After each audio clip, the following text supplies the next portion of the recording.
Bismillahirrahmanirrahim. Assalamualaikum, brothers and sisters.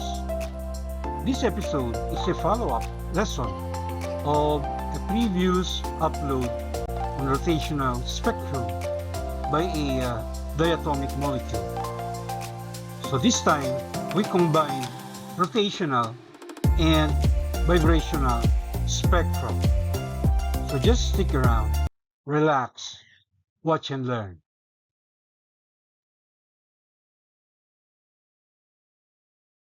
Problem is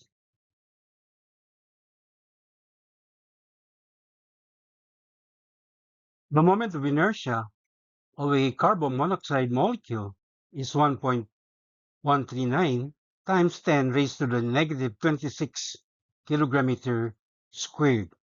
It is initially in the small n equals to vibrational level.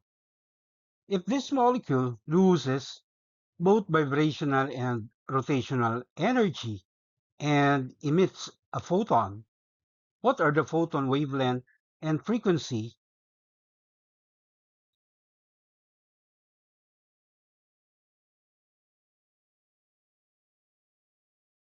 If the initial angular quantum number is, in part A, small l equals 3, and in part B, small l equals 2.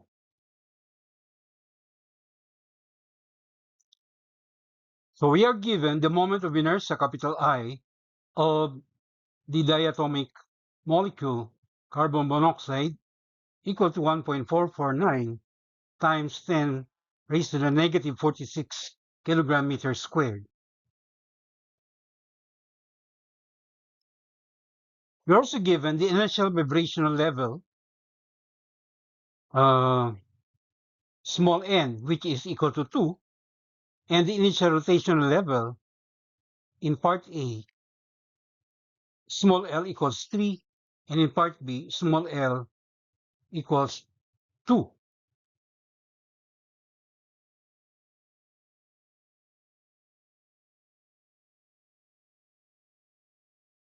We're also given the spacing in energy between any two adjacent vibrational levels, denoted by delta capital E, which is actually the product of h bar and omega. For the diatomic molecule carbon monoxide, the value of this delta E has been predetermined equal to 0.2690 electron volts. And our target variables in this problem is the photon wavelength lambda and its corresponding frequency small f.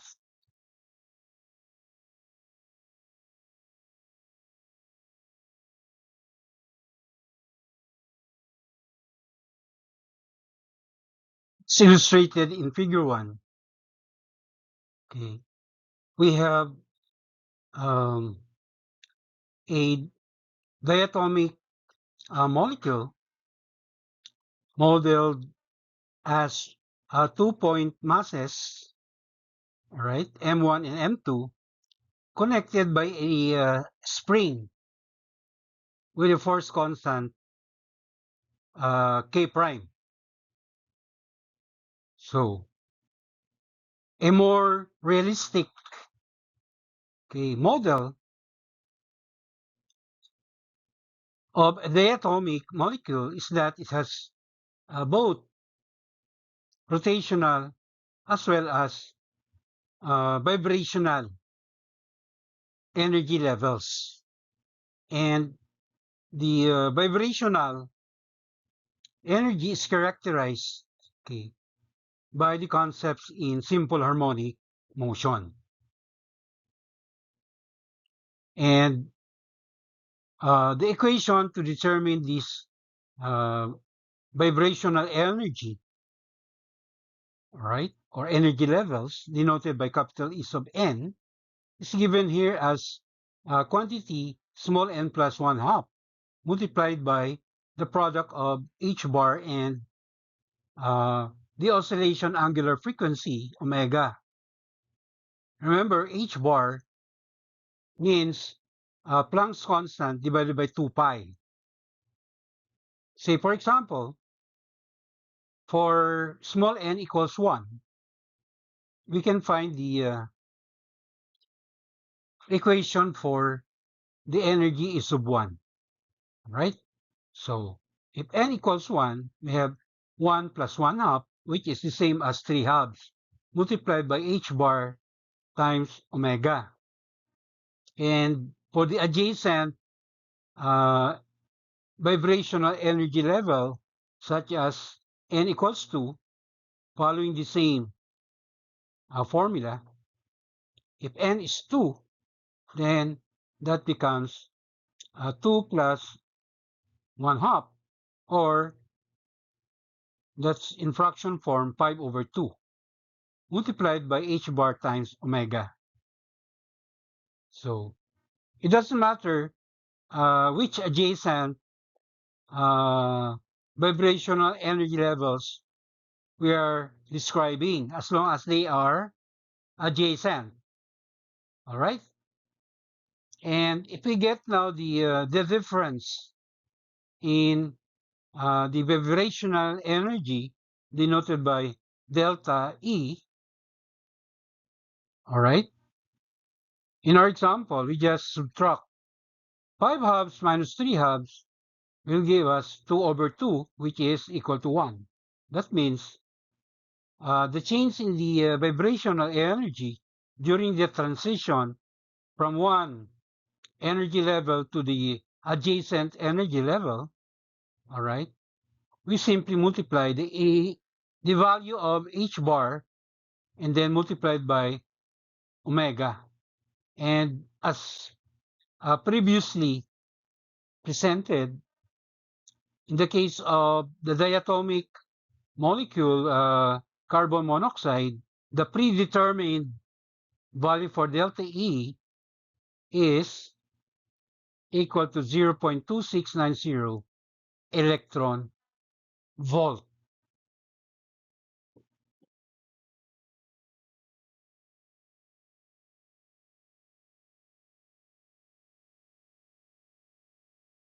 For each vibrational level, small n, there is a series of more closely spaced rotational levels, small l.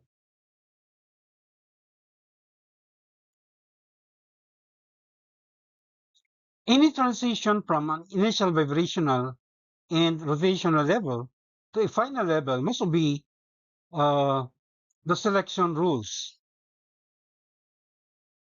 For for delta n, or change in uh, the vibrational state, the change is either positive 1 or negative 1.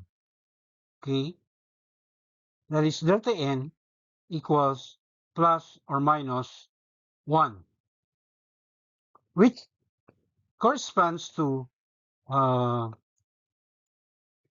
either a gain or increase in vibrational energy, okay, or when it's negative, or when delta n is negative, it simply means that there is a loss or a decrease in the vibrational energy. And this rule also applies to any change in the rotational energy level, all right, delta L. So delta L is either positive or negative 1.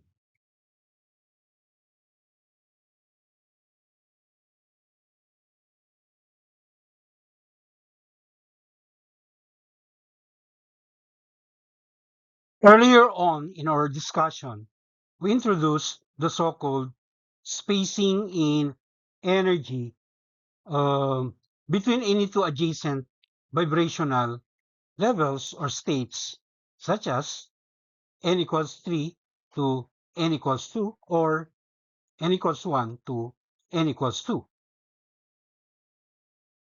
Its derived equation is given here as delta capital E equals the product of h bar and omega, or the product of h bar and the square root of k prime over m sub r.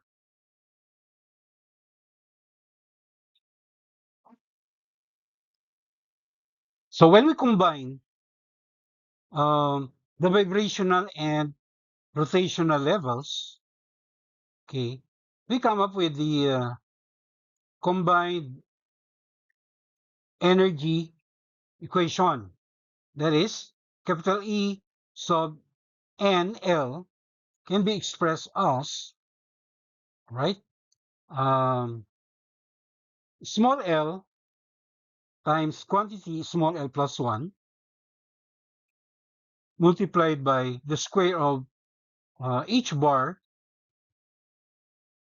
divided by twice the moment of inertia of the molecule, and plus quantity n plus 1 half multiplied by h bar and the square root of k prime over n sub r. So in this problem,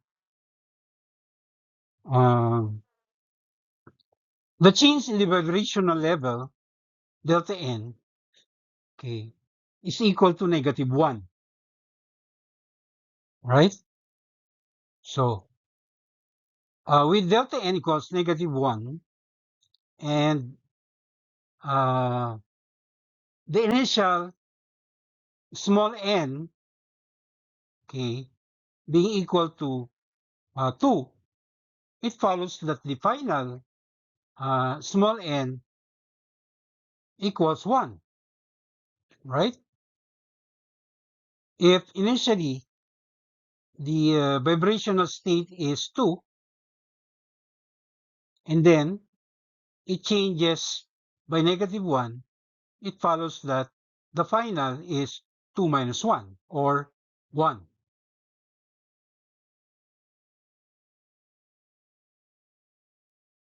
All right? We can therefore say that the carbon monoxide molecule loses, right, vibrational energy, which also means that the vibrational energy of the molecule decreases. Okay, and that's true for both cases in parts A and B in our problem.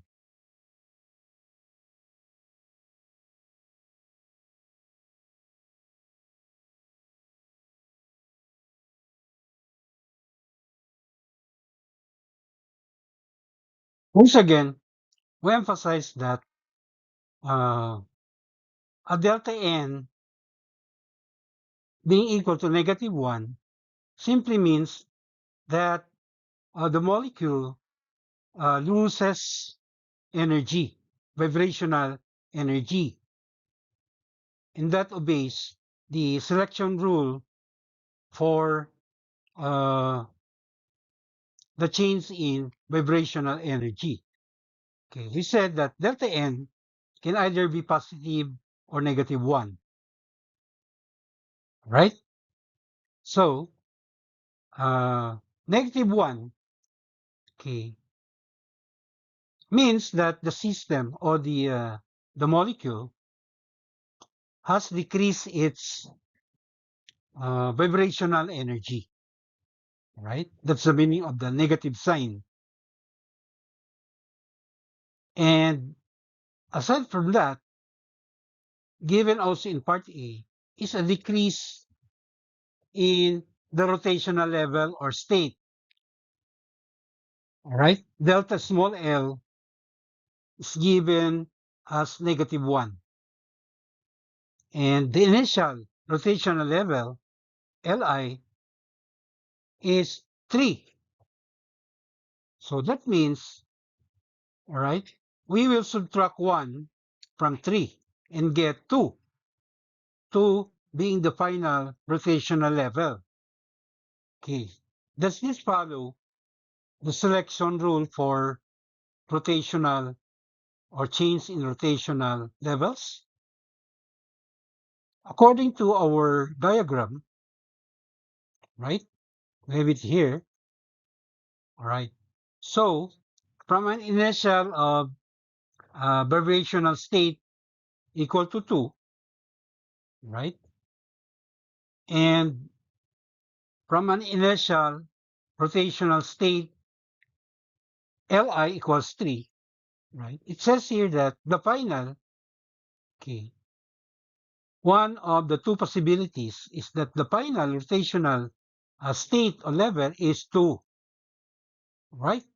So that means the condition given in part A obeys the selection rule for both vibrational and rotational changes in states, right? Which brings us to our conclusion that uh, the carbon monoxide molecule loses uh, not only vibrational energy but also rotational energy.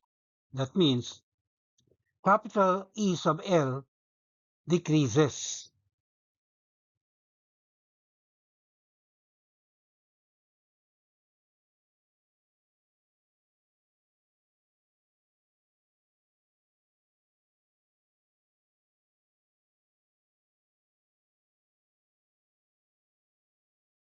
In part B, we have the same delta N equal to -1 and a delta small l also equal to -1. The only difference now is the initial rotational level is 2 instead of 3, right? So this means that the rotational level initially equal to 2 will decrease by 1, right? That means the final rotational level is 1. Again, does this follow the selection rule for the change in rotational level? So if we once again check the figure, all right, from an initial uh, variational level n equals 2, all right, and the final, of course, is n equals 1, and from an initial rotational level, small l equal to 2, right? The final level, rotational level, is equal to 1. And it is confirmed, okay, in this diagram. So that means this transition given in part B is allowed, which brings us to our conclusion that just like in part A, uh, carbon monoxide molecule also loses not just vibrational energy, but also rotational energy. In short, uh, capital E sub L also decreases.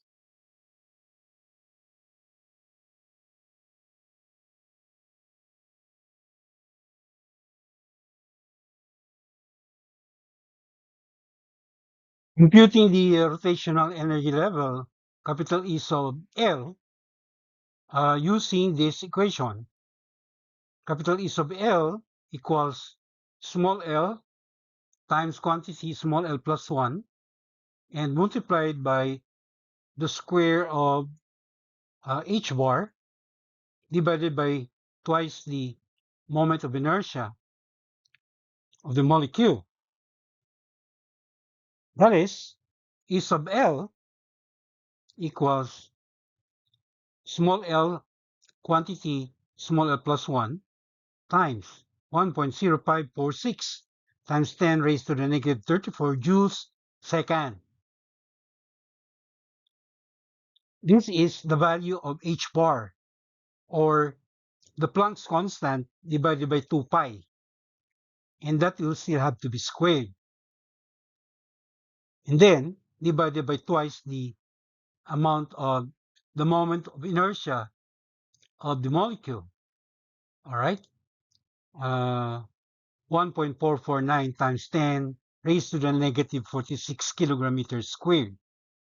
Simplifying, we get capital E sub L equals small l quantity L plus 1, okay, and multiplied by the square value of h bar, which is 1.1122 times 10 raised to the negative 68. The unit for that is joules squared second squared, and then divided by the result of multiplying the moment of inertia by 2, which is 2.898 times 10 raised to the negative 46 kilogram meter squared.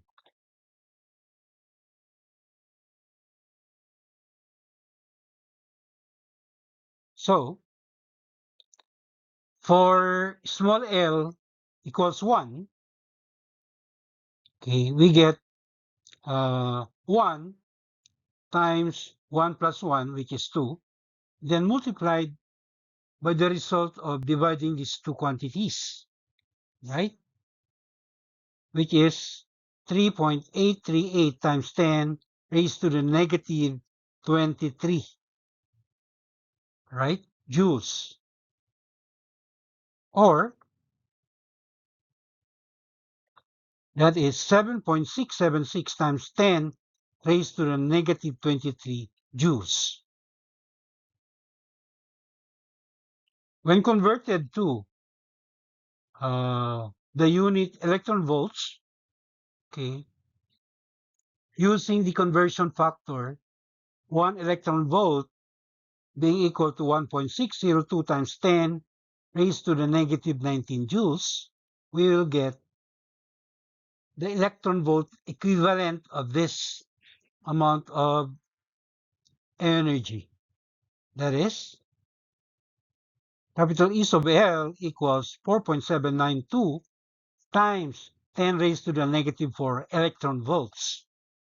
Of course, that is the same as 0.4792 milli electron volts.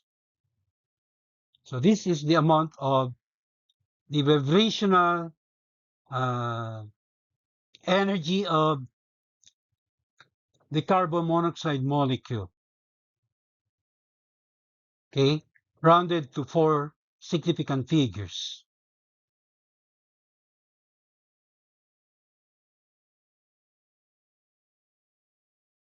So earlier we have this derived equation for determining the rotational energy, capital E sub L.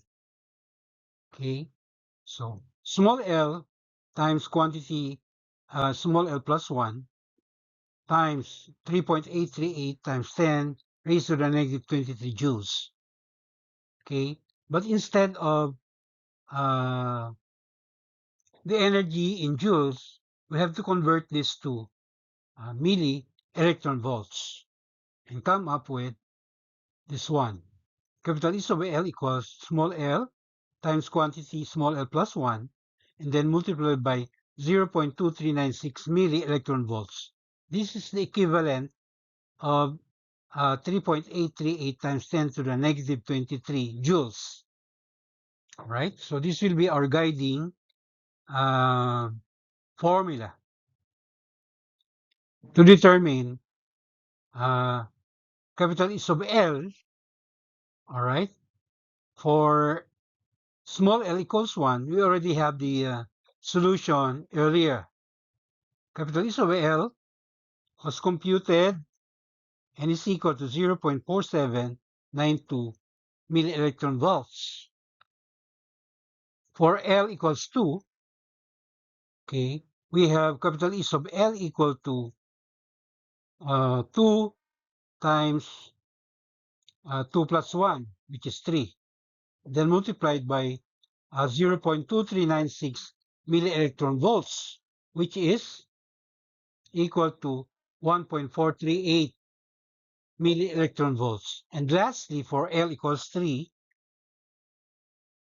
we have capital E sub L equal to 3 times 3 plus 1, or 4, and then multiplied by 0.2396 millielectron volts, which of course gives us the value for the energy capital E sub L equal to 2.875 millielectron volts, also rounded to 4 significant figures.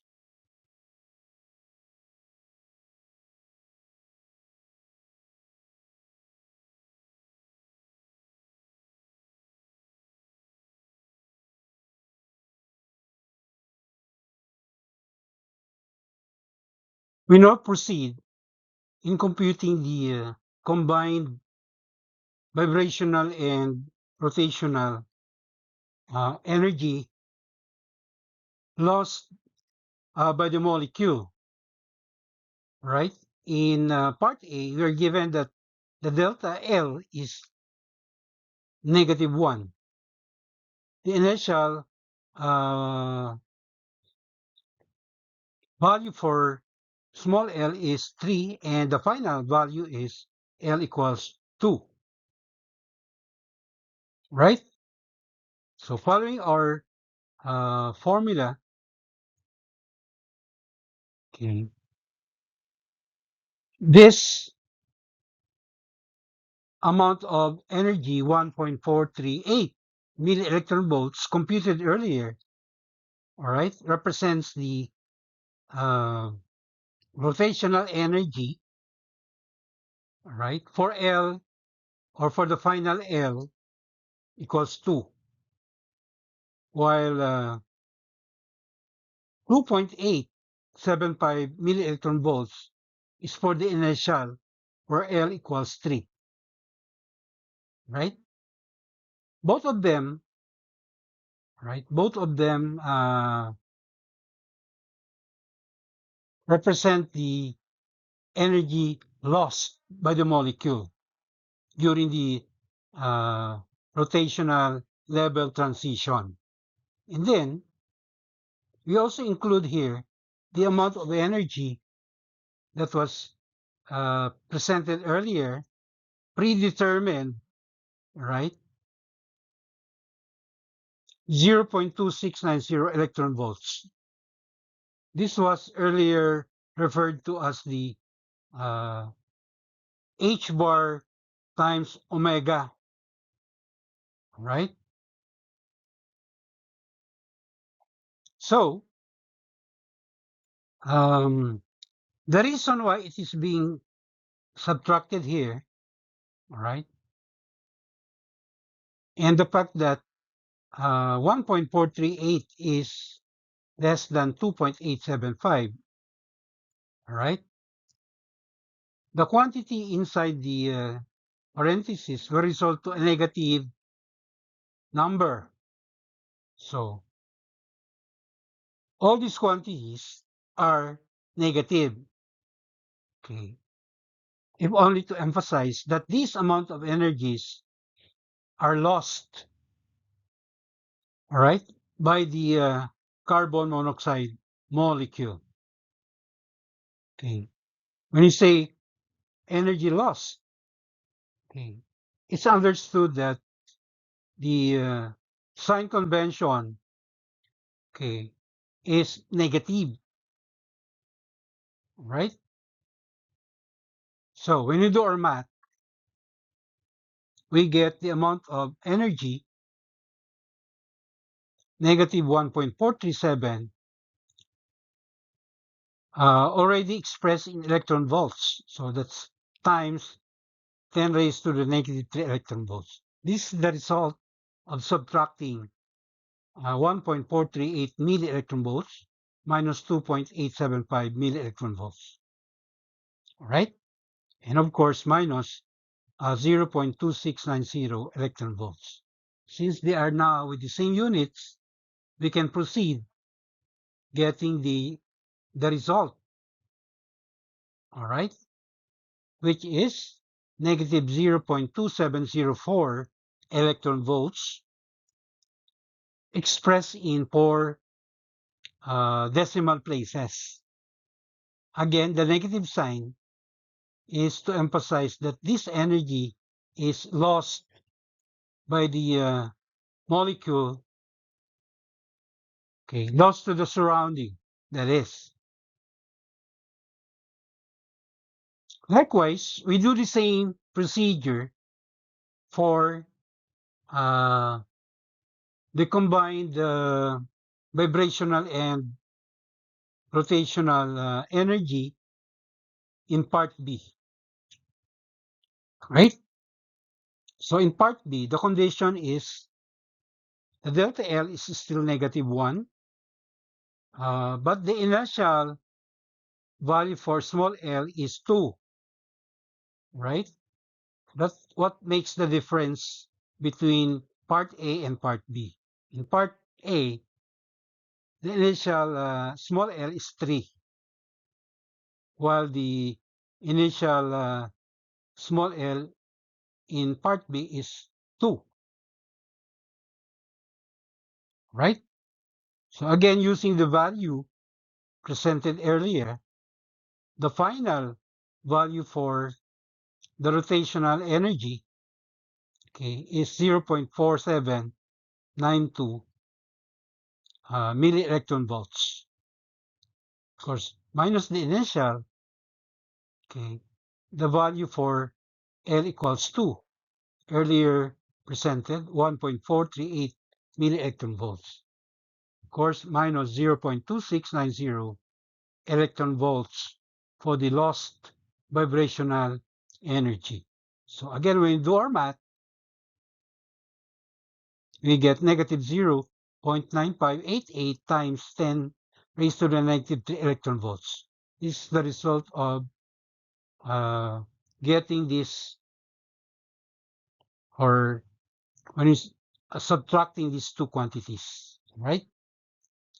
And finally, uh, the combined vibrational and rotational energy in part B is equal to negative 0.2700, also rounded to 4 decimal places.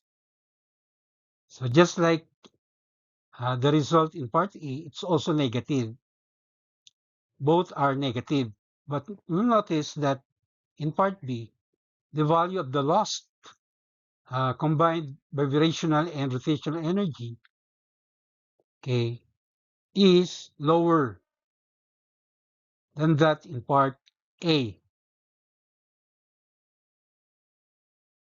So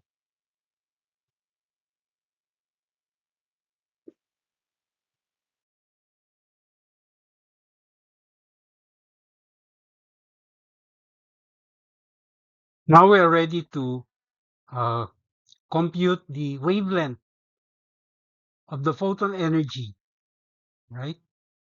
The photon energy that's emitted by the molecule, okay, corresponds to the combined vibrational and rotational energy lost by the molecule during the transitions, the state transitions we just discussed earlier.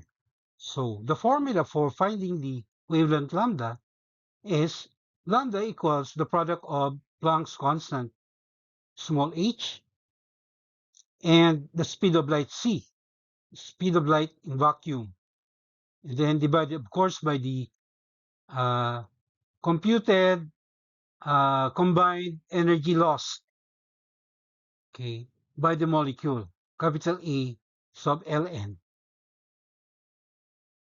And in part A, we are considering the fact that the initial rotational uh, level, small l, is equal to 3, right? It's understood that the initial vibrational state, small n, is equal to 2, right? So when you substitute the given data, we have lambda equals 4.136 times 10 raised to the negative 15 electron volt second. Okay, that's the value of uh, the Planck's constant in terms of electron volts second. And then the speed of light, 3.00 times 10 raised to the 8th power meter per second, right? So their product, of course, will be divided by the amount of the combined energy lost by the molecule, 0.2704 electron volts.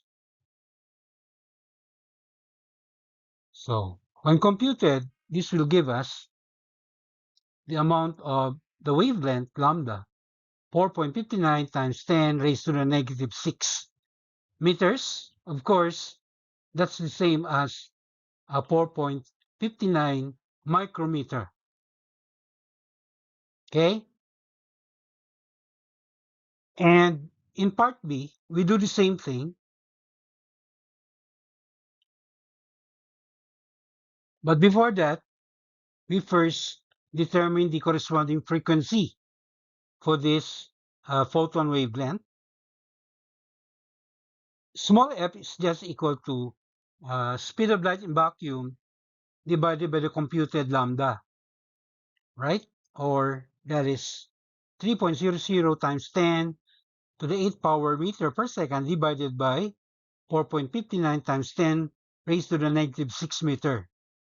So when you do our math, we find the frequency small f equal to 6.54 times 10 raised to the 13th power hertz,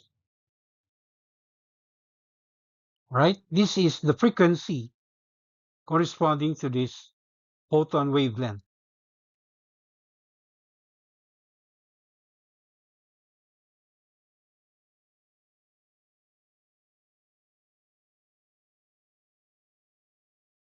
In part B, we also compute the wavelength of the photon energy that is emitted by the molecule, right? Using the same formula, but the condition is that the initial rotational level, small l, equals 2. So lambda is equal to 4.136 times 10 raised to the negative 15 electron volt second times the speed of light in vacuum, 3.00 times 10 raised to the 8 meter per second, and then divided by the amount of uh, capital E sub ln, 0.2700 electron volts. Doing our math, we get the value of the lambda, 4.60 times 10 raised to the negative 6 meter, which, of course, is the same as 4.60 micrometer. And its corresponding frequency, small f,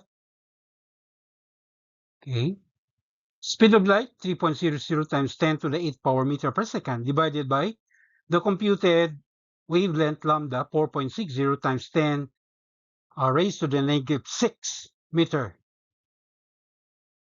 So we get the value of the frequency f equal to 6.52 times 10 raised to the 13th power hertz.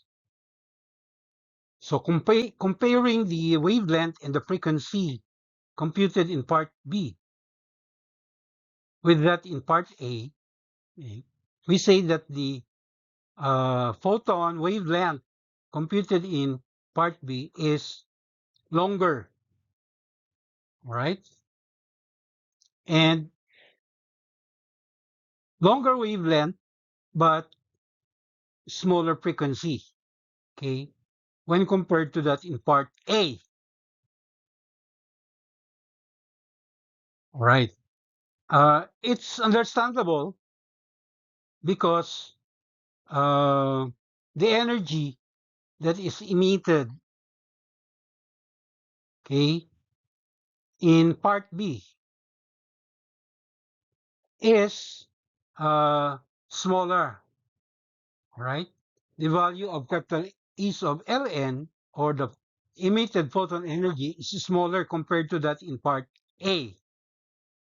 So, since wavelength lambda is inversely proportional to the photon energy, we expect that when compared to that in part A, the wavelength of the photon here in part B is longer, but its frequency is smaller. Okay, with the same transition for the vibrational state, right? Such difference between uh, the computed wavelength and frequency, okay, in parts A and part B, can be attributed to the fact that um, the transition in rotational states, right? For or in part A, okay, with an initial rotational level of small l equals 3, okay, that resulted to a higher uh, loss in rotational energy. And therefore, the combined energy lost by the molecule, okay, is higher in part A compared to that in part B. So on these notes, may I say mabuhay. Till the next episode, MashaAllah.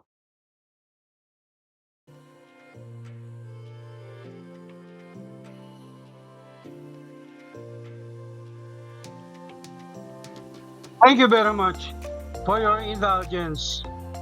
Please don't forget to subscribe to my YouTube channel. Alhamdulillah.